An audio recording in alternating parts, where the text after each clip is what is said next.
Indonesia merupakan salah satu negara dengan kasus TBC tertinggi ketiga di dunia. Salah satu kelompok yang rentan terserang penyakit TBC ini adalah anak-anak. Terbukti dari data SIT per 20 Maret 2020 yang menunjukkan angka kasus TB pada anak mencapai 63.111 kasus. Namun sayangnya, ternyata masih ada 35% kasus yang tidak terlaporkan. Ditambah dengan situasi pandemi COVID-19 yang sedang kita hadapi, pelacakan kasus TBC menjadi terganggu dan tidak optimal. Lalu, bagaimana dengan permasalahan lainnya? Guna memenuhi kebutuhan gula dan menjaga harga agar tidak melonjak naik, kegiatan impor gula di Indonesia semakin meningkat. Berdasarkan data Badan Pusat Statistik pada tahun 2019, pemerintah Indonesia mengimpor gula hingga 4.090 ton. Tingginya angka impor ini yang tidak sebanding dengan ekspor menyebabkan melemahnya nilai uang rupiah yang berakibat pada perekonomian Indonesia. Melihat kedua permasalahan tersebut yang tengah dihadapi oleh masyarakat Indonesia, kami dari Universitas Jember dengan bangga mempersembahkan sebuah inovasi yang berjudul iMolly, Immunomodulator Jelly Candy. Inovasi permen jelly guna meningkatkan imunitas anak terhadap TBC serta membangun kemandirian pangan di Indonesia. Assalamualaikum warahmatullahi wabarakatuh.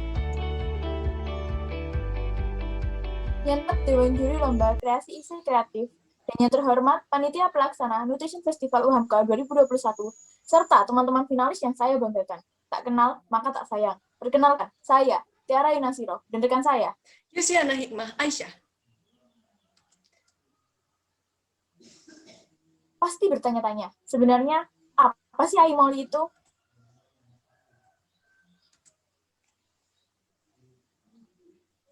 iMolly merupakan inovasi permen jelly yang terbuat dari jeruk semboro dengan daun stevia dan madu sebagai pemanis. Lalu, mengapa juga harus iMolly? Ada 4 alasan mengapa kita memilih iMolly. Yang pertama, vitamin C dalam jeruk semboro diduga mampu mengatasi infeksi Mycobacterium tuberculosis. Yang kedua, daun stevia dan madu sebagai pengganti gula mengandung senyawa bioaktif fungsional. Serta yang ketiga, iMolly mampu menekan tingginya konsumsi gula di Indonesia. Selain itu, iMolly merupakan permen jelly yang menyehatkan, yang aman dikonsumsi oleh anak-anak hingga lansia, serta para penderita diabetes. Lalu, bagaimana sih cara pembuatan iMolly itu? Cara pembuatan iMolly ini termasuk mudah, serta bahan yang digunakan mudah didapat dan harga yang terjangkau. Kita memerlukan 5 bahan utama untuk pembuatan iMolly. Yang pertama yaitu jeruk semboro, agar-agar, daun stevia, madu, dan juga air.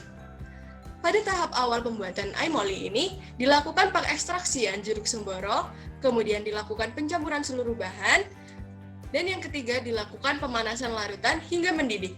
Setelah mendidih, larutan dituang ke dalam cetakan tahan panas dan didiamkan selama 1 jam hingga mencapai suhu ruang. Setelah suhu ruang tercapai, produk dimasukkan ke dalam freezer selama 24 jam sampai produk menjadi memadat. Bagaimana? Bukankah proses pembuatan ini cukup mudah untuk dilakukan di rumah, bukan? Lalu selanjutnya, bagaimana sih iMolly dapat menjadi imunomodulator bagi tubuh kita?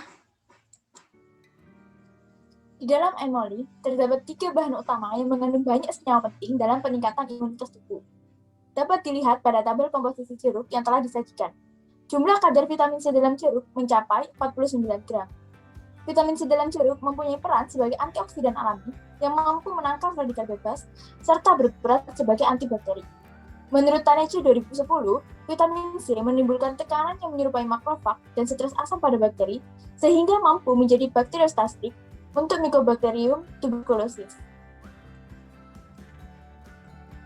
Bahan kedua yang digunakan yaitu madu, yang mana menurut Sanes dan Linawati 2012, diketahui bahwa madu memiliki kandungan flavonoid yang mampu berperan sebagai imunomodulator untuk meningkatkan sistem imun tubuh manusia.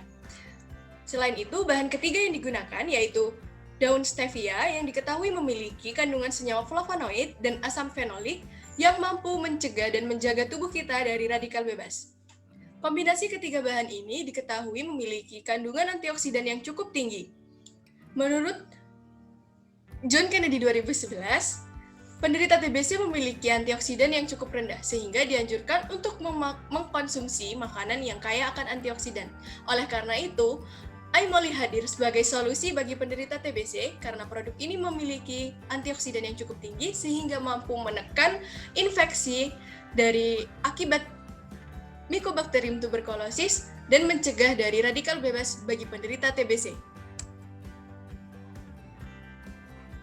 Namun, bagaimana iMolly mampu menjadi solusi kemandirian pangan dan perekonomian di Indonesia?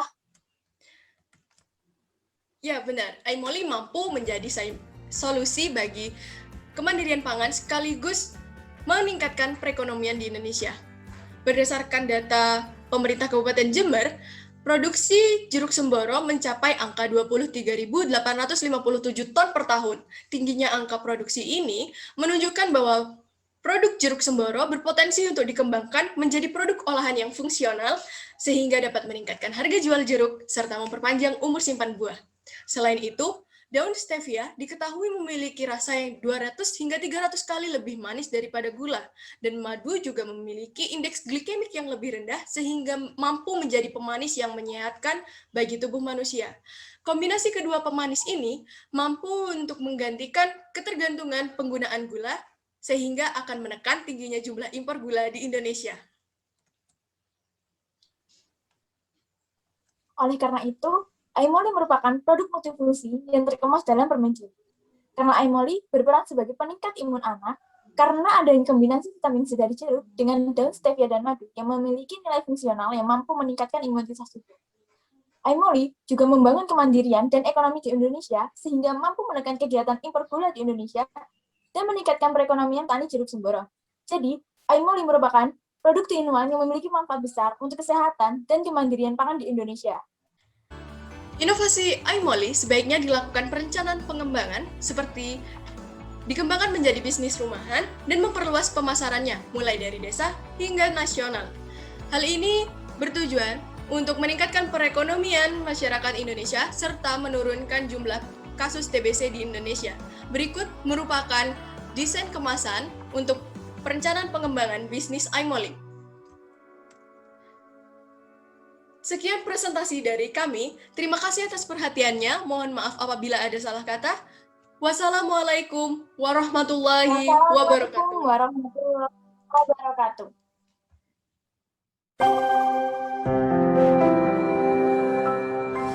Hey everyone, as we know, the coronavirus outbreak has hit more than 1 million people in Indonesia. Many sectors were affected because of this pandemic. How about Indonesia's food security? Assalamualaikum warahmatullahi wabarakatuh. Salam sejahtera untuk kita semua. Om Swastiastu, Namo Buddhaya, salam kebajikan. Sarapan pagi pakai sambal teri. Paling enak dicampur terasi. Izinkan kami memperkenalkan diri sebelum kami presentasi. Perkenalkan, nama saya Anissa Nurrahma Kamilia dan rekan saya Tahmid Bendorogorin.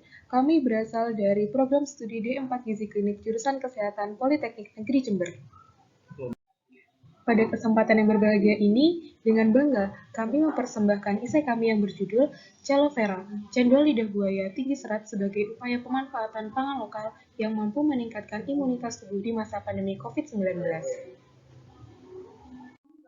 Pada kesempatan kali ini, kami akan menyampaikan 5 topik, yaitu yang pertama, kemandirian pangan, yang kedua, kemandirian pangan selama pandemi COVID-19, yang ketiga, lidah buaya sebagai pangan lokal, yang keempat, inovasi produk, dan yang kelima adalah penutup. Untuk topik yang pertama akan disampaikan oleh rekan saya, Tahmid Bendorogorin. Untuk saudara Tahmid, dipersilahkan. Indonesia memiliki keragaman hayati yang mampu dikembangkan menjadi berbagai produk inovasi pangan lokal. Keragaman hayati yang melimpah memberikan peluang bagi Indonesia untuk mengembangkan pangan lokal. Pengembangan produk pangan lokal merupakan salah satu langkah dalam mewujudkan kemandirian pangan di Indonesia. Dengan adanya kemajuan teknologi, memberikan kemudahan dalam mewujudkan kemandirian pangan tersebut.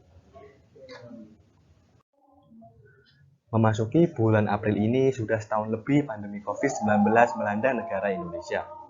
Tanda-tanda meredanya pandemi COVID-19 belum juga tampak. Hingga saat ini, total kasus positif COVID-19 di Indonesia telah mencapai lebih dari 1 juta jiwa. Keadaan yang terus seperti ini berdampak terhadap berbagai sektor yang terdapat di Indonesia. Pangan merupakan salah satu sektor yang terdampak pandemi COVID-19 ini. Tampak jelas banyak masyarakat maupun media massa yang mengkhawatirkan kondisi ketahanan pangan nasional. Ketidakjelasan ini berpotensi mengganggu ketersediaan bahan pangan. Hal yang dikhawatirkan jika kondisi ini terus berlangsung adalah terjadinya krisis pangan. Menjaga ketahanan pangan di masa pandemi menjadi salah satu program prioritas pemerintah Indonesia. Masyarakat Indonesia memiliki peranan penting untuk membantu mensukseskan program pemerintah dalam mempertahankan ketahanan pangan. Kemandirian pangan dari masyarakat perlu ditingkatkan melalui inovasi produk pangan lokal menjadi pangan fungsional. Namun, perlu diperhatikan untuk aspek mutu, gizi, dan keamanan dalam inovasi produk pangan tersebut, sehingga produk pangan mampu memberikan dampak positif bagi imunitas tubuh. Salah satu pangan lokal yang berpotensi untuk dikembangkan dalam mewujudkan kemandirian pangan adalah tanaman lidah buaya. Seperti yang kita ketahui, pemanfaatan lidah buaya sebagai produk kecantikan maupun produk pangan banyak beredar di kalangan masyarakat. Salah satu jenis tanaman herbal ini memiliki banyak manfaat bagi tubuh. Berdasarkan sumber dari Departemen Kesehatan Republik Indonesia tahun 1992 menyatakan bahwa lidah buaya memiliki banyak kandungan gizi, seperti energi, protein, lemak, maupun kandungan vitamin dan mineral. Selain itu, menurut Reynolds dan Dweck tahun 1999, menyatakan bahwa lidah buaya juga memiliki senyawa aktif yang dianggap mampu memberikan khasiat dan manfaat bagi tubuh. Salah satu senyawa aktif yang terkandung dalam lidah buaya yaitu asemanan. Menurut studi yang dilakukan Liu Xi et al. Tahun 2019, menyatakan bahwa asemanan merupakan salah satu senyawa aktif yang terkandung dalam lidah buaya. Asemanan ini memiliki peranan penting sebagai imunomodulator. Selain itu, salah satu polisakarida ini hampir sama seperti serat pangan, sehingga mampu berperan sebagai prebiotik. Keberadaan prebiotik dalam kolon mampu memicu pertumbuhan bakteri baik, seperti Lactobacillus dan Bifidobacteria. Untuk topik selanjutnya akan disampaikan oleh rekan saya, Anissa Nurrahma Kamilia. Kepada Anissa Nurrahma Kamilia, dipersilahkan. Berkaitan dengan imunitas tubuh, asemanan memberikan efek langsung terhadap sel-sel imun dengan cara mengaktifasi dan menstimulasi makrofag, monosit, antibodi, dan sel-sel T. Mekanisme yang terjadi adalah asemanan meningkatkan produksi sel darah putih, makrofag, dan antibodi, sehingga secara langsung dapat memobilisasi sel imun dalam tubuh. Dalam rangka mewujudkan kemandirian pangan di Indonesia, kami memilih lidah buaya sebagai produk pangan lokal yang akan diolah menjadi cello vera atau cendol aloe vera. Seperti yang kita ketahui, lidah buaya memiliki potensi untuk dikembangkan menjadi pangan fungsional karena memiliki kandungan nilai gizi dan beberapa senyawa aktif yang mampu memberikan dampak positif bagi tubuh. Cendol merupakan salah satu kuliner tradisional khas Indonesia yang memiliki cita rasa legit dan gurih. Pada umumnya, cendol terbuat dari tepung beras, pewarna hijau, dan air kapur sirih. Tekstur cendol yang lembut diperoleh melalui proses gelatinisasi pati. Kualitas nilai gizi cendol dapat ditingkatkan melalui penambahan sari lidah buaya di dalamnya. Bagian lidah buaya yang digunakan dalam produk inovasi ini adalah bagian daging. Bagian daging lidah buaya kemudian diolah menjadi sari lidah buaya dengan tahapan yang pertama adalah pengupasan dari kulit. Kemudian yang kedua adalah pencucian dengan air yang mengalir. Yang ketiga adalah pemotongan daging lidah buaya. Yang keempat adalah pemaksaan secara singkat atau blanching. Yang kelima adalah pendinginan. Yang keenam adalah penghancuran menggunakan blender. Dan yang terakhir adalah penyaringan. Produk cello vera memiliki 4 aspek keunggulan, yaitu yang pertama aspek rasa dan tampilan, yang kedua adalah aspek nilai gizi, yang ketiga adalah aspek kemandirian pangan, dan yang keempat adalah aspek preferensi konsumen. Sebagai salah satu kuliner tradisional khas Indonesia, cendol tentunya menjadi minuman favorit masyarakat. Warna hijau pada cendol dengan perpaduan santan dan gula Jawa memberikan tampilan menarik yang mampu menggugah selera. Selain itu, tekstur lembut dan kenyal serta rasa gurih dan manis menjadi perpaduan pas yang disajikan dalam satu gelas. Dari aspek nilai gizi, cendol dengan penambahan sari lidah buaya tentunya memiliki nilai tambah. Lidah buaya dengan kandungan zat gizi dan senyawa aktifnya mampu memberikan dampak positif bagi tubuh, terutama dalam menjaga imunitas tubuh selama pandemi. Keunggulan dari aspek kemandirian pangan dapat ditinjau dari penggunaan lidah buaya sebagai inovasi produk pangan lokal. Upaya ini merupakan langkah dalam meningkatkan kemandirian pangan melalui pemanfaatan produk pangan lokal yang tersedia di Indonesia. Dewasa ini, tren minuman yang digemari konsumen adalah minuman yang memiliki berbagai varian rasa atau topping tambahan lainnya. Selain itu, masyarakat saat ini sudah mulai sadar untuk mengonsumsi produk pangan lokal, sehingga mudah bagi Cello Vera untuk bersaing dalam pasar. Inovasi produk pangan lokal Cello Vera merupakan upaya yang dapat dilakukan untuk memanfaatkan keragaman pangan lokal yang ada di Indonesia. Selain itu, Cello Vera juga mampu meningkatkan kualitas konsumsi pangan masyarakat sebagai upaya pemeliharaan imunitas tubuh selama pandemi COVID-19. Muncul virus di Wuhan, jangan lupa jaga kesehatan. Banyak kata yang kurang berkenan, sudilah kiranya dimaafkan. Sekian presentasi yang dapat kami sampaikan, kurang lebihnya mohon maaf. Saya Anissa Nurrahma Kamilia dan rekan saya Tahmid Bundoro Gorin. Izinkan kami untuk undur diri. Wassalamualaikum warahmatullahi wabarakatuh.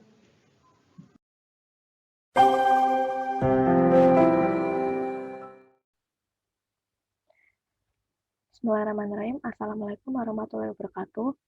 Salam sejahtera bagi kita semua. Shalom, Om Swastiastu, salam kebajikan. Sebelumnya, bagi para juri yang saya hormati, perkenalkan, nama saya Gita Zanuga Puspitasari. Di sini saya akan mempresentasikan karya esai saya yang berjudul Mimoalor, Lokal Batu Kuning Kelor, Peningkat Imunitas sebagai Inovasi Diversifikasi Pangan Lokal guna Kemandirian Pangan di Indonesia. Pangan merupakan suatu kebutuhan dasar yang harus dipenuhi oleh setiap masyarakat. Nah, pangan ini bertujuan untuk menunjang kehidupan sehari-hari masyarakat. Pemenuhan pangan secara kualitas dan kuantitas akan berdampak pada kualitas SDM masyarakat di negara tersebut. Nah, namun di Indonesia sendiri saat ini sedang terjadi krisis pangan yang diakibatkan oleh pandemi COVID-19. Nah, pada rapat kerja Nasional Pembangunan Pertanian pada tahun 2021, Bapak Presiden Indonesia Pak Joko Widodo menyatakan bahwa pembatasan kegiatan akan berpengaruh terhadap lalu lintas perdagangan seperti barang ataupun komoditas ekonomi, di mana akan berdampak pada ketersediaan pangan, terutama pangan yang masih diimpor. Nah, perlu kita ketahui juga bahwa di Indonesia ini masih ketergantungan terhadap impor bahan pangan pokok seperti beras dan juga gandum. Nah, dapat dilihat juga berdasarkan data BPS tahun 2019, pada tahun 2019 Indonesia ini mengimpor 440.000 ton beras, dan pada tahun 2020 Indonesia juga mengimpor sebanyak 356.000 ton beras. Nah, selain beras, ternyata Indonesia juga dari tahun ke tahun konsumsi pangan gandumnya itu terus meningkat. Dibuktikan dengan pangan seperti mie dan roti yang terus meningkat. Nah, pada tahun 2018 Indonesia menjadi negara pengimpor gandum terbanyak dengan jumlah 10 juta ton. Nah, berdasarkan data dari USDA tahun 2019, Indonesia ini membutuhkan 11,3 juta ton gandum dari pasar global pada periode 2019 sampai 2020.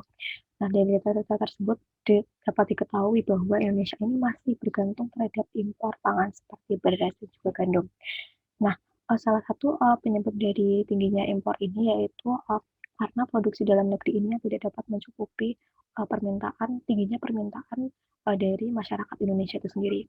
Nah, apabila kondisi ketergantungan impor ini terus berlangsung secara terus-menerus dan terus meningkat, maka akan berisiko pada kemandirian dan kedaulatan pangan Indonesia itu sendiri.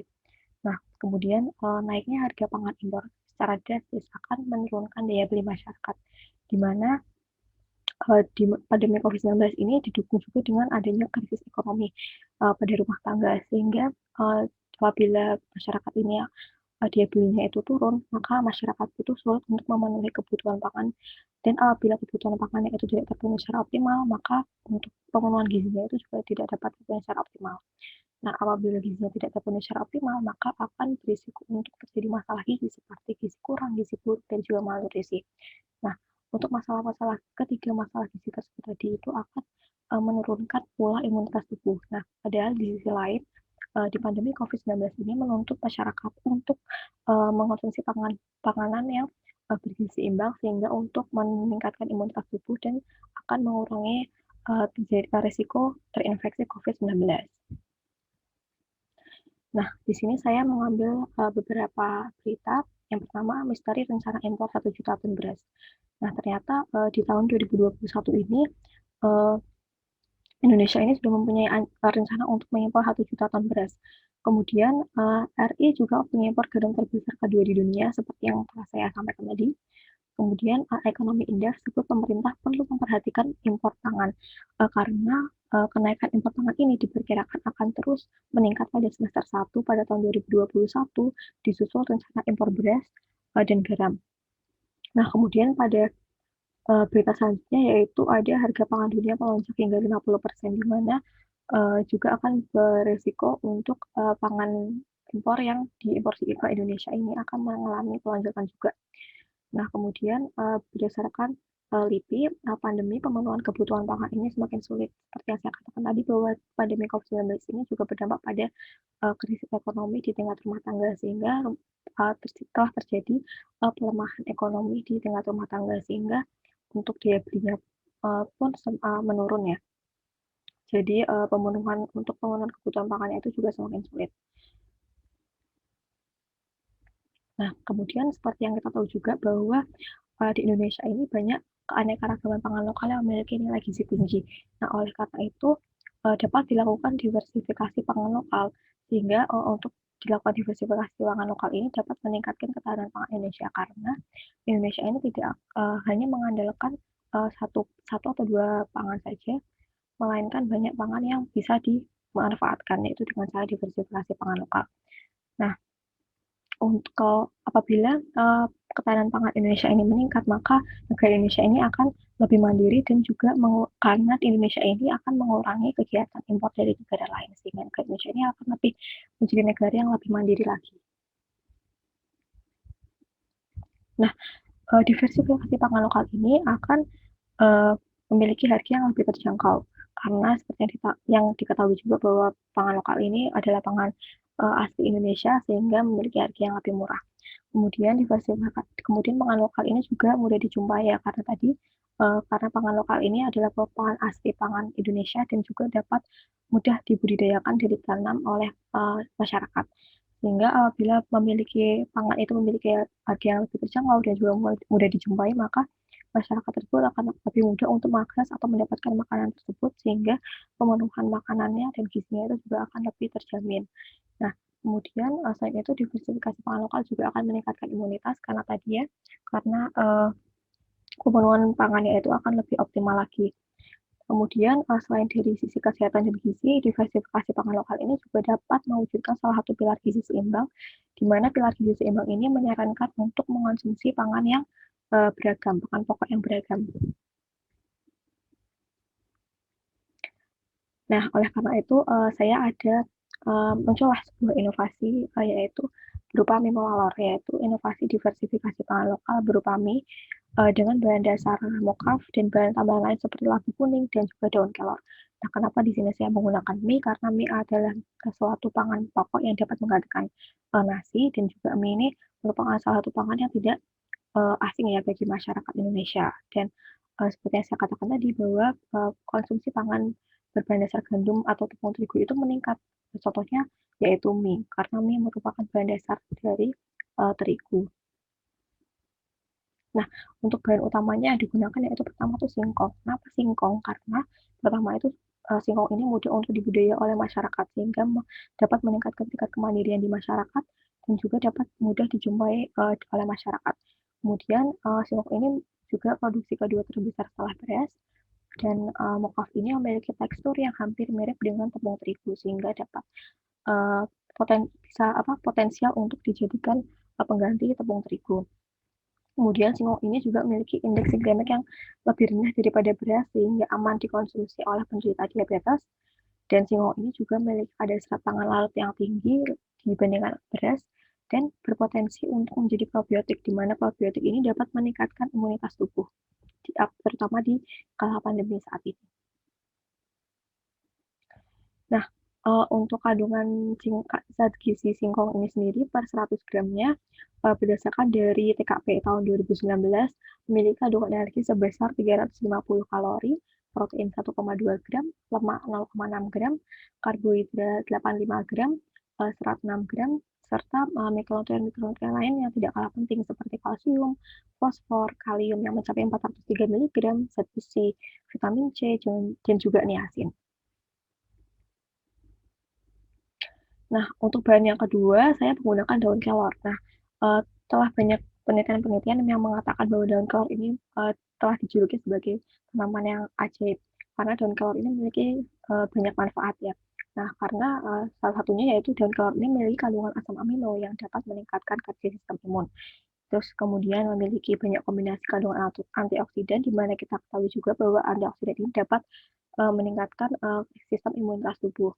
Nah, kemudian daun kelor ini juga memiliki kandungan mikronutrien sebanyak 7 kali vitamin C pada jeruk, 4 kali vitamin A pada wortel, 4 gelas kalsium pada susu, 3 kali potasium atau kalium pada pisang, serta protein pada 2 yogurt. Kemudian selain itu, daun kelor juga berdasarkan penelitian yang dilakukan oleh NFHB pada tahun 2015 mengatakan bahwa daun kelor ini juga memiliki aktivitas imunomodulator. Nah, selain dilihat dari sisi gizi atau kesehatannya, daun kelor ini juga memiliki harga yang murah dan mudah untuk ditanam dan dibudidayakan di rumah oleh masyarakat, sehingga masyarakat mudah untuk mengakses atau mendapatkan daun kelor ini. Kemudian ada berdasarkan TKPI lagi pada tahun 2019, kandungan zat gizi daun kelor per 100 gramnya yaitu memiliki kandungan energi sebesar 92 kalori, protein 5,1 gram, lemak 1,6 gram, karbohidrat 14,3 gram, serat 8,2 gram, dan juga mikronutrien lain seperti kalsium yang mencapai 1077 mg, fosfor, kalium yang mencapai 298 mg, zat besi, natrium, beta karoten yang mencapai 3266 mikrogram, vitamin C, dan juga niacin. Nah, untuk bahan utama yang ketiga, saya menggunakan labu kuning. Nah, labu kuning ini juga memiliki banyak manfaat karena memiliki komponen bioaktif seperti polisakarida, protein, peptida, para aminobenzoik asid, komponen fenol dan sterol. Nah, labu kuning ini juga mengandung senyawa metabolit sekunder flavonoid. Nah, untuk senyawa flavonoid ini termasuk dalam senyawa fenolik alam yang mempunyai bioaktivitas sebagai obat dan berpotensi sebagai antioksidan yang sangat baik. Kemudian sehingga dapat meningkatkan imunitas tubuh. Nah, kemudian labu kuning ini juga memiliki kandungan total fenolik sebesar 93 mikrogram GAE per gramnya. Dan saya dilihat dari sisi kesehatan dan gizinya, labu kuning ini juga memiliki harga yang murah dan mudah untuk ditanam dan dibudidayakan di rumah, sehingga masyarakat ini lebih mudah untuk mendapatkan dan mengakses labu kuning ini. Nah, berdasarkan TKPI tahun 2019, kandungan zat gizi labu kuning per 100 gramnya ini mengandung energi sebesar 51 kalori, protein 1,7 gram, lemak 0,5 gram, kemudian karbohidrat 10 gram, serat 2,7 gram, dan mikronutrien lain seperti kalsium, fosfor yang mencapai 180 mg, kalium mencapai 220 mg, natrium, beta karoten yang mencapai 1569 mikrogram, vitamin C, dan juga tiamina atau vitamin B1. Nah, kemudian adapun bahan-bahan yang digunakan, jadi di sini ada bahan utamanya yang digunakan yaitu ada 250 gram tepung mokaf, 80 gram tepung labu kuning, dan juga 80 gram daun kelor. Nah, untuk bahan penunjang lainnya seperti 2 butir telur, air, minyak secukupnya, garam secukupnya. Nah, kemudian ini ada daun kelor yang telah dikeringkan atau daun kelor yang telah berbentuk tepung. Nah, untuk daun kelor yang masih kering ini teksturnya mudah untuk dihancurkan. Nah, kemudian untuk proses pembuatannya sendiri, yang pertama itu mengubah bentuk bahan-bahan utama tersebut menjadi tepung. Yang pertama yaitu pembuatan mukaf. Yang pertama itu ada pengupasan. Jadi kulit dari singkongnya itu dikupas, kemudian dicuci dengan bersih, kemudian mengalami proses penyawutan, di mana singkong ini dikecilkan ukurannya dalam bentuk sawut ya, dalam bentuk yang mudah pada saat pembuatan tepungnya.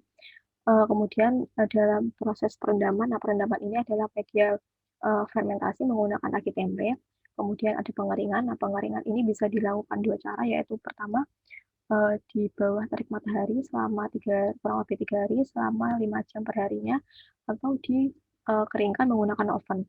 Kemudian dilakukan proses penepungan dan pengayakan. Nah, di mana pengayakan ini bertujuan untuk menghasilkan tepung mukaf yang memiliki kualitas dan karakteristik yang mirip dengan tepung terigu.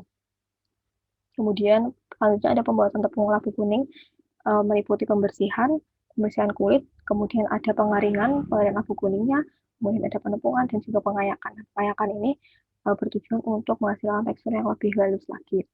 Kemudian untuk pembuatan tepung daun kelor itu meliputi pembersihan, pengeringan, penepungan, dan pengayakan, sama seperti pembuatan tepung labu kuning. Nah, untuk proses pembuatan mie molalornya sendiri, itu ada beberapa step ya. Step pertama itu ada pencampuran bahan. Nah, jadi semua bahan-bahan tadi itu dicampurkan.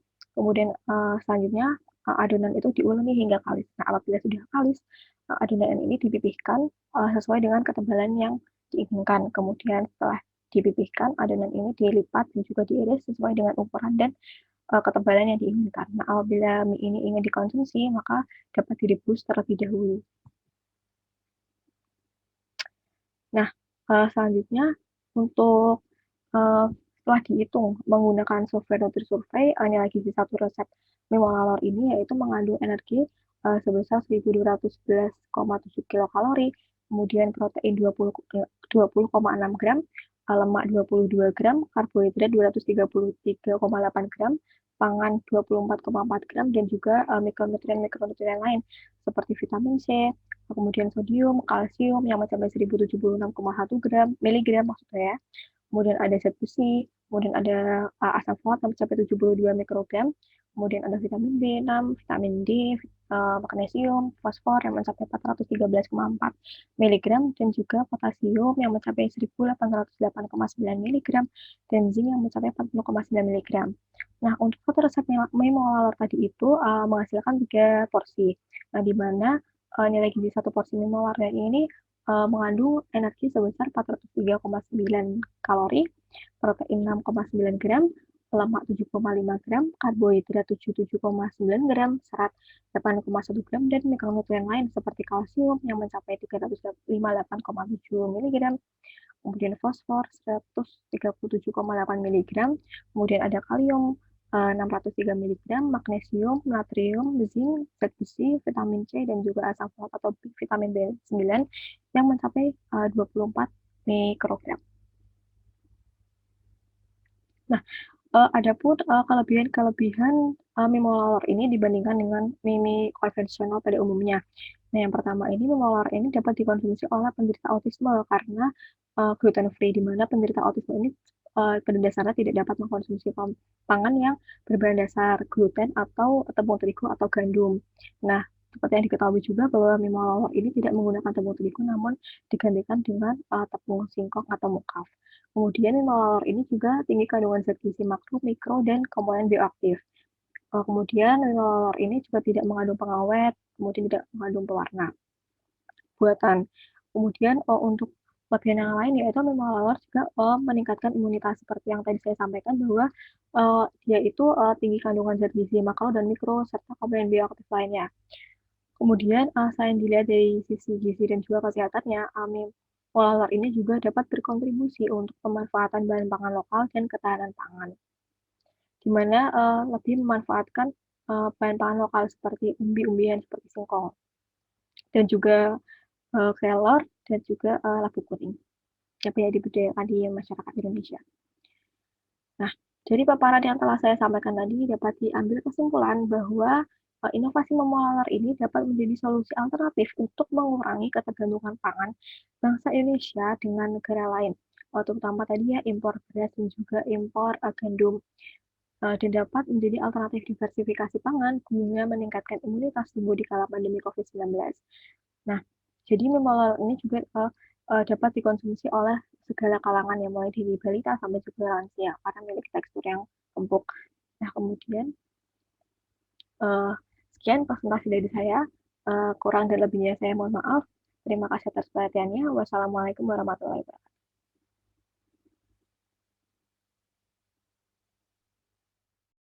Assalamualaikum warahmatullahi wabarakatuh. Yang terhormat para Dewan Juri dan yang terhormat para panitia penyelenggara Nutrition Festival UHAMKA 2021. Izinkan saya untuk memperkenalkan diri. Saya Asyifa Mutmainnah dari Universitas Diponegoro. Pada kesempatan kali ini, saya akan mempresentasikan karya esai yang telah saya buat dengan judul No Muram. Nori jamur tiram Pleurotus austriatus sebagai makanan bergizi untuk mewujudkan kemandirian pangan Indonesia. Kemandirian pangan merupakan upaya suatu negara untuk menjamin kebutuhan pangan harian masyarakatnya dapat terpenuhi dengan baik. Kemandirian pangan menjadi perhatian penting yang tertuang dalam Sustainable Development Goals pada poin kedua, dengan tujuan menuntaskan kelaparan, mencapai ketahanan pangan dan gizi yang baik, serta memajukan sistem pertanian berkelanjutan. Untuk mewujudkan tujuan-tujuan tersebut di Indonesia, maka kemandirian pangan berbasis pangan lokal harus dibangkitkan. Menurut Direktorat Jenderal Perkebunan Kementerian Pertanian dalam Kumparan 2021, pemerintah akan melakukan impor pada komoditas kedelai sebanyak 5 juta ton hingga akhir tahun 2021, bawang putih 500.000 ton, daging sapi 281.867 ton, dan pemerintah akan melakukan impor hingga akhir Maret 2021 pada komoditas gula sebanyak 323.000 ton. Banyaknya bahan pangan yang diimpor pemerintah menandakan bahwa kemandirian pangan di Indonesia masih sangat rendah. Hal ini disebabkan harga pangan impor lebih murah daripada bahan pangan lokal. Inovasi bahan pangan lokal menjadi suatu solusi untuk mengurangi jumlah impor pangan, sehingga kemandirian pangan Indonesia dapat terwujud. Kebutuhan akan pangan di tengah pandemi COVID-19 terus meningkat, terutama makanan yang bergizi. Makanan bergizi dibutuhkan untuk meningkatkan imunitas tubuh agar tidak rentan terjangkit penyakit. Di tengah pandemi COVID-19, pemerintah tetap melakukan impor pangan bergizi dari luar negeri. Padahal, banyak bahan pangan lokal yang dapat menunjang kebutuhan gizi masyarakat. Jamur tiram Pleurotus austriatus menjadi salah satu bahan pangan lokal bergizi yang dapat menunjang kebutuhan pangan di tengah pandemi. Jamur tiram mengandung beta-glukan yang berfungsi untuk meningkatkan imunitas tubuh. Data produksi jamur di Indonesia 2018 hingga 2019 berdasarkan Badan Pusat Statistik, produksi jamur pada 2018 mencapai 31.051.571 kg dan mengalami peningkatan produksi pada 2019 mencapai 33.163.188 kg, yang mana sentra produksi jamur terbesar di Indonesia berada di Provinsi Jawa Barat. Menurut Direktorat Jenderal Hortikultura Kementerian Pertanian 2021, konsumsi jamur di Indonesia 2020 masih sangat rendah, yaitu 0,18 kg per kapita per tahun, padahal produksinya mencapai 33.163 ton pada 2019. Tingginya produksi jamur tiram disebabkan proses budidaya jamur tiram yang mudah dan umur panen jamur tiram yang cukup singkat. Namun sayangnya, tingginya produksi jamur tiram di Indonesia tidak diimbangi dengan tingkat konsumsi masyarakat.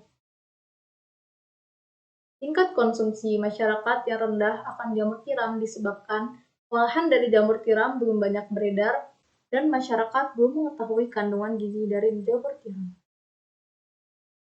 Untuk itu, inovasi produk olahan jamur tiram yang bergizi menjadi solusi untuk meningkatkan kemandirian pangan dengan mengolahnya menjadi nori jamur tiram.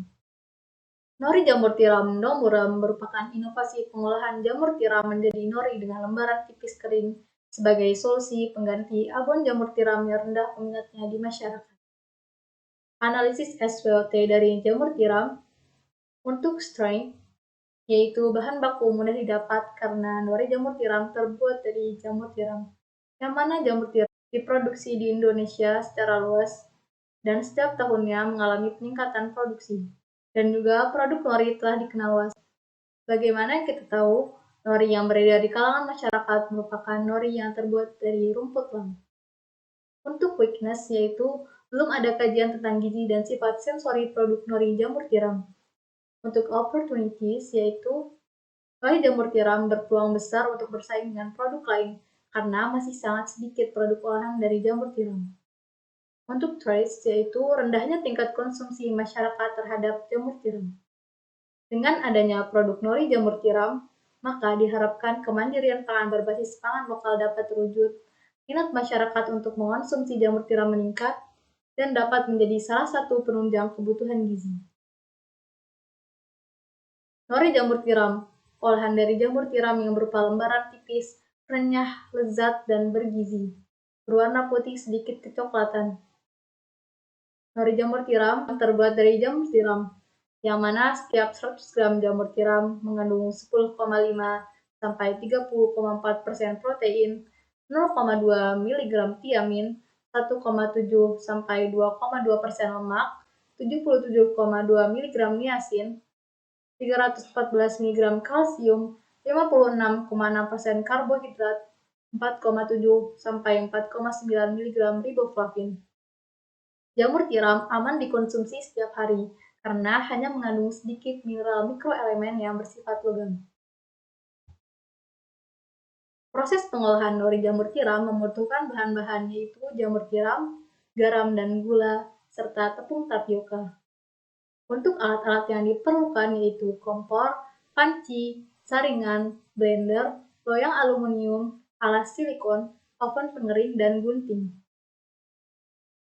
Proses pengolahan nori jamur tiram, yang pertama, pencucian jamur tiram di bawah air mengalir untuk menghilangkan kotoran-kotoran yang terdapat pada jamur tiram. Yang kedua, perebusan jamur tiram pada suhu 100 derajat Celcius selama 5 menit agar jamur tiram menjadi matang dan untuk menginaktivasi enzim yang terdapat dalam jamur tiram. Yang ketiga, pengecilan ukuran dan penambahan bahan tambahan. Jamur tiram yang telah direbus kemudian dihancurkan dengan blender dan diberi bahan tambahan yaitu tepung tapioka, gula, dan garam. Yang keempat, pencetakan adonan secara tipis dalam loyang yang telah diberi alas silikon. Yang kelima, pengeringan di dalam oven dengan suhu 172 derajat Celcius selama kurang lebih 45 menit. Yang keenam, pemotongan nori jamur tiram menjadi lembaran-lembaran. Berikut adalah ilustrasi produk nori jamur tiram. Analisis sifat organoleptik nori jamur tiram yaitu bertekstur renyah karena nori dicetak tipis dan dikeringkan dalam oven pengering. Berwarna putih sedikit kecoklatan, yang mana warna putih tersebut merupakan warna asli jamur tiram dan sedikit kecoklatan berasal dari reaksi Maillard, yang mana reaksi antara asam amino dengan gula produksi atau komponen produksi. Dan nori jamur tiram juga memiliki rasa gurih karena kandungan dalam jamur tiram itu sendiri dan ditambah bahan penyedap seperti garam dan gula. Untuk analisis kandungan gizi nori jamur tiram, yaitu nori jamur tiram mengandung mineral, yang mana mineral tidak mengalami susut yang signifikan akibat proses pengolahan jamur tiram, mengandung vitamin B2, vitamin B3, vitamin B5, dan vitamin B7, mengandung serat tidak larut yang mengalami peningkatan. Lignin merupakan serat tidak larut. Proses pengolahan jamur tiram mengakibatkan terbentuknya senyawa mirip lignin yang terukur sebagai lignin, sehingga serat tidak larut pada nori jamur tiram meningkat. Mengandung 9 jenis asam amino esensial yaitu arginin, fenilalanin, histidin, isoleucin, lisin, metionin, treonin, triptofan, dan valin.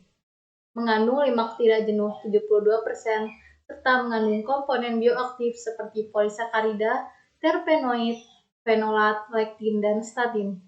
Kandungan gizi yang ada dalam nori jamur tiram bermanfaat bagi kesehatan sebagai imunomodulator untuk meningkatkan imunitas tubuh, sebagai antioksidan, sebagai penangkal radikal bebas, sebagai anti-tumor, anti-diabetes, menjaga kesehatan jantung, dan memperlancar buang air besar. Upaya merealisasikan produk nori jamur tiram diperlukan berbagai pihak pendukung, yaitu petani jamur tiram sebagai produsen jamur tiram, UMKM dan industri pangan sebagai produsen nori jamur tiram, ilmuwan dan ahli gizi sebagai peneliti sifat-sifat pangan dan kandungan gizi dalam nori jamur tiram, dan BPOM sebagai badan yang melakukan penetapan standar dan pengawasan terhadap produk nori jamur tiram. Strategi-strategi yang dapat diterapkan agar nori jamur tiram menjadi inovasi pangan lokal, yaitu observasi tempat produk jamur tiram, kemudian merumuskan desain inovasi nori jamur tiram, kemudian sosialisasi dan konsolidasi inovasi nori jamur tiram ke industri pangan dan UMKM, kemudian proses produksi nori jamur tiram, kemudian uji mutu produk nori jamur tiram yang meliputi uji fisik, uji kimia, uji sensori, dan uji gizi, kemudian penetapan standar dan pengawasan oleh BPOM, kemudian pengenalan dan pemasaran produk seluruh Indonesia, dan yang terakhir pengembangan dan penelitian lebih lanjut tentang produk. Nori jamur tiram merupakan inovasi pangan dengan memanfaatkan jamur tiram lokal yang dapat memberikan banyak manfaat kesehatan karena mengandung banyak komponen gizi. Rasanya enak dan nori menjadi produk yang disukai masyarakat, sehingga produk ini mampu menjadi salah satu solusi mewujudkan kemandirian pangan Indonesia. Inovasi produk ini perlu dilakukan pengembangan dan penelitian lebih lanjut agar menjadi suatu produk yang dapat memberikan manfaat bagi masyarakat. Cukup sekian presentasi dari saya. Terima kasih atas segala perhatiannya.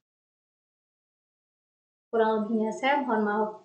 Wabillahi taufiq wal hidayah. Wassalamualaikum warahmatullahi wabarakatuh.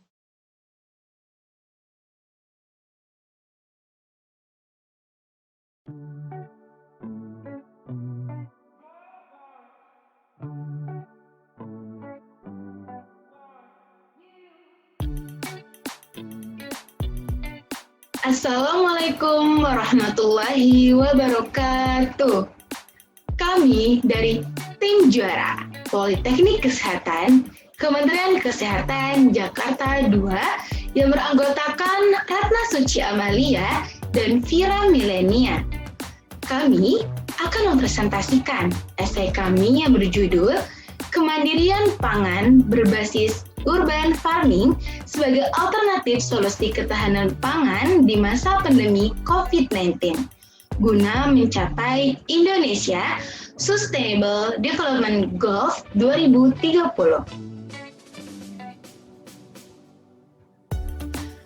Latar belakang pandemi COVID di Indonesia, dari data kasus 31 Maret 2020 terdapat kasus positif sebanyak 1.528 jiwa, sedangkan kasus kematian sebanyak 136 jiwa. Bisa dilihat dari diagram, untuk kasus positif sebanyak 92%, sedangkan untuk kasus kematian sebanyak 8%. Angka kematian inilah yang tertinggi di Asia Tenggara menurut Setiati dan Azwar pada tahun 2020. Sedangkan data kasus 22 Mei 2020, kasus positif sebanyak 23.851 jiwa, sedangkan kasus kematian sebanyak 1.473 jiwa. Bisa dilihat dari diagram, untuk kasus positif pada tanggal 22 Mei 2020 sebanyak 90%, sedangkan kasus kematian sebanyak 6%. Menurut gugus tugas percepatan penanganan COVID-19 pada tahun 2020.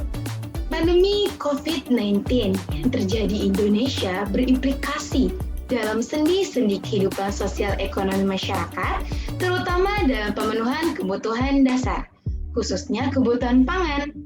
Hal tersebutlah menimbulkan kekhawatiran akan ketahanan pangan di Indonesia. Pangan merupakan kebutuhan dasar utama bagi manusia untuk mempertahankan hidup. Oleh karena itu, kecukupan pangan bagi setiap orang pada setiap waktu merupakan hak asasi yang harus dipenuhi.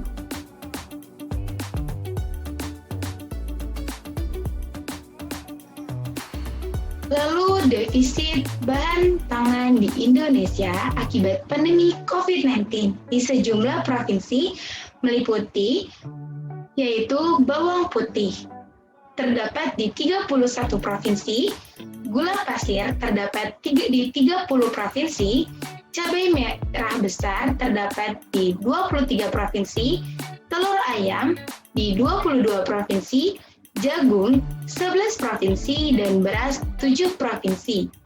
Dari diagram bisa dilihat, untuk bawang putih sebanyak 25%, gula pasir 24%, cabai merah besar 18%, telur ayam 18%, jagung 9%, dan beras 6%. Selanjutnya, urban farming. Keberadaan pertanian dalam masyarakat kota dapat dijadikan sarana untuk mengoptimalkan pemanfaatan lahan dan sumber daya alam yang ada di kota dengan menggunakan teknologi tepat guna. Urban farming atau pertanian perkotaan tidak hanya sebatas mengatasi kecukupan pangan di tengah pandemi COVID-19, tetapi juga mengatasi hal-hal tersebut dengan cara yang inovatif dan integratif untuk mengoptimalkan akses, kuantitas, dan kualitas pangan bagi kaum miskin kota. Selanjutnya, menurut Heltke dan Taylor pada tahun 2006, pertanian kota atau urban farming adalah salah satu komponen kunci pembangunan sistem pangan masyarakat yang berkelanjutan dan jika dirancang secara tepat akan dapat mengentaskan masalah kerawanan pangan. Selanjutnya, urban farming memiliki beberapa manfaat menurut Golder pada tahun 2013 dalam Sitawati dan kawan-kawan pada tahun 2019 antara lain yang pertama, menciptakan kawasan perkotaan yang kompak dan menghasilkan kebutuhan pangan bagi penduduk kota secara mandiri. Dan yang kedua, melestarikan budaya domestikasi tanaman dan hewan serta memberi kesempatan dan pembelajaran bagi generasi mendatang. Yang ketiga, menciptakan lingkungan yang berorientasi pada penyediaan sumber daya pangan yang mandiri dan berlanjut. Selanjutnya, urban farming. Jika ditinjau dari aspek ekonomi, memiliki banyak keuntungan, di antaranya yang pertama, stimulus penguatan ekonomi lokal, yang kedua, pembukaan lapangan kerja baru, yang ketiga, peningkatan penghasilan masyarakat pada tingkat mikro, dan yang keempat, mengurangi kemiskinan, yang kelima, meningkatkan produksi dan penurunan harga pangan sehingga dapat dijangkau oleh masyarakat miskin. Yang keenam, efisiensi penggunaan biaya distribusi dan energi bahan bakar. Yang ketujuh, biaya pemeliharaan kota berkurang. Yang kedelapan, meningkatkan ketersediaan dan keterjangkauan makanan di wilayah perkotaan serta efisiensi anggaran rumah tangga. Selanjutnya, akan dipresentasikan oleh rekan saya, Ratna Suci Amalia. Baik, terima kasih Vira atas kesempatan. Jadi, situasi seperti saat ini, penerapan urban farming secara tepat mempunyai manfaat yang sangat besar pada aspek ekonomi, tidak hanya dari potensinya dalam menyerap tenaga kerja dan pemenuhan pangan, akan tetapi juga meningkatkan pendapatan masyarakat kota.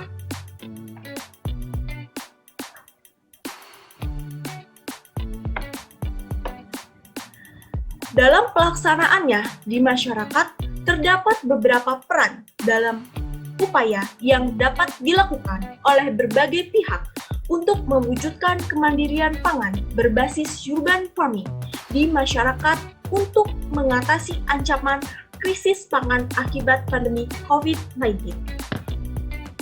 Yang pertama, peran dan upaya stakeholders terkait sangat dibutuhkan dalam penerapan urban farming.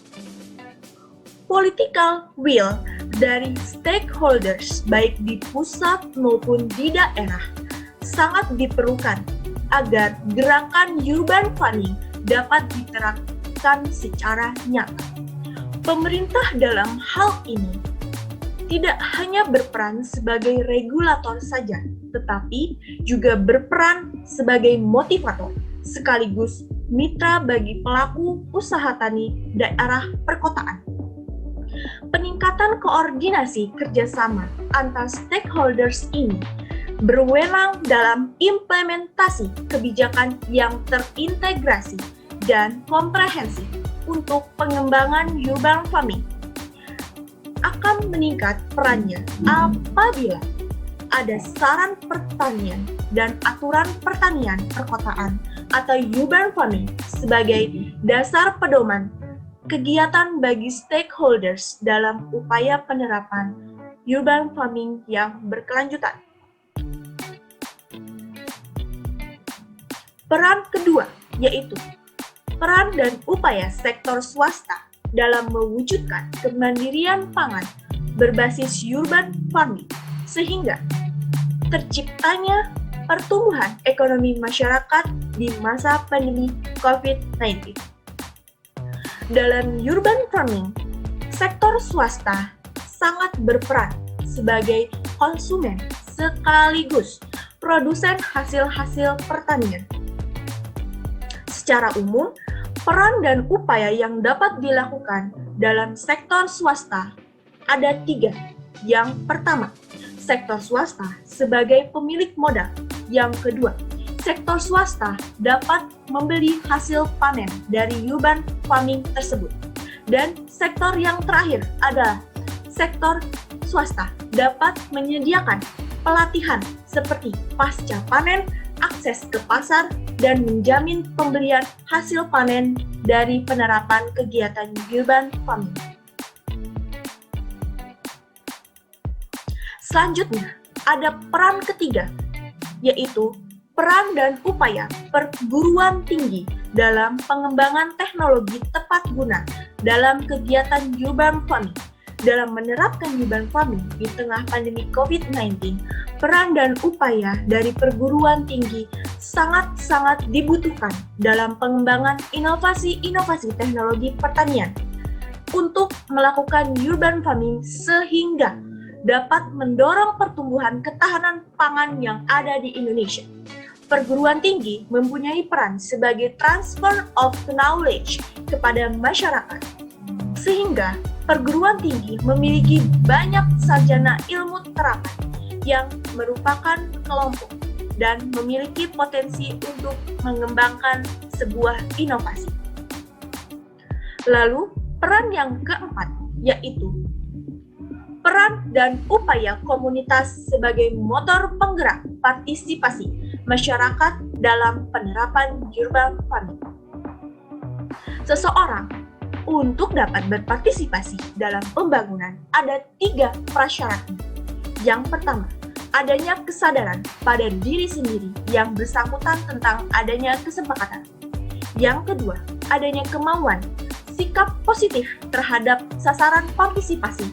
Dan yang ketiga, yaitu didukung oleh kemampuan atau inisiatif untuk bertindak dengan komitmen. Lalu, peran yang kelima, yaitu peran media sosial dalam penerapan urban farming. Penggunaan media sosial sangatlah penting bagi segala aspek, terutama dalam kegiatan urban farming, karena pada penggunaan media sosial dalam kegiatan urban farming membuat setiap orang dapat mudah terhubung di dalam masa pandemi COVID-19. Melalui media sosial, mereka dapat bertukar pikiran secara dalam dan yang berhubungan dengan hal-hal kegiatan urban farming seperti diskusi tentang cara menanam, teknik menanam, merawat, memupuk, dan metode-metode menanam yang lebih mutakhir. Jadi, kesimpulannya adalah penulis menggagas ide berupa kemandirian pangan di masyarakat berbasis urban farming untuk mengatasi krisis akibat pandemi COVID-19. Lalu, konsep kemandirian pangan berbasis urban farming ini sangat-sangat menawarkan pertanian yang berkelanjutan untuk mewujudkan ketahanan pangan selain dari mengandalkan produk-produk pertanian impor. Konsep ini dapat diterapkan pada masa pandemi COVID dan masa pasca pandemi COVID-19, serta sesuai dengan tujuan kedua dari Sustainable Development Goals 2030. Urban farming melibatkan keterampilan, keahlian, dan inovasi dalam berbudidaya, pengolahan pertanian yang sangat bermanfaat bagi keluarga miskin. Maka dari itu, untuk membuat pelaksanaan urban farming secara masif dan berdampak nyata diperlukannya kerjasama yang berintegrasi antara berbagai pihak sehingga terciptalah kemandirian pangan untuk mewujudkan ketahanan di tengah pandemi COVID-19 berbasis urban farming. Di sini ada beberapa contoh penerapan urban farming di lingkungan sekitar yang penulis lakukan dan dikunjungi. Di sini ada alat dan bahannya, dan ada berupa benih-benih bibit. Apabila kami ada kesalahan, kami mohon maaf. Kami akhiri, wabillahi taufiq wal hidayah. Wassalamualaikum warahmatullahi wabarakatuh. Tim juara, semangat, semangat, semangat. Kemandirian pangan dari rakyat, oleh rakyat, dan untuk rakyat. Kemandirian pangan, rencanakan, laksanakan, dan sosialisasikan. Tim juara, semangat, semangat, semangat. Semangat.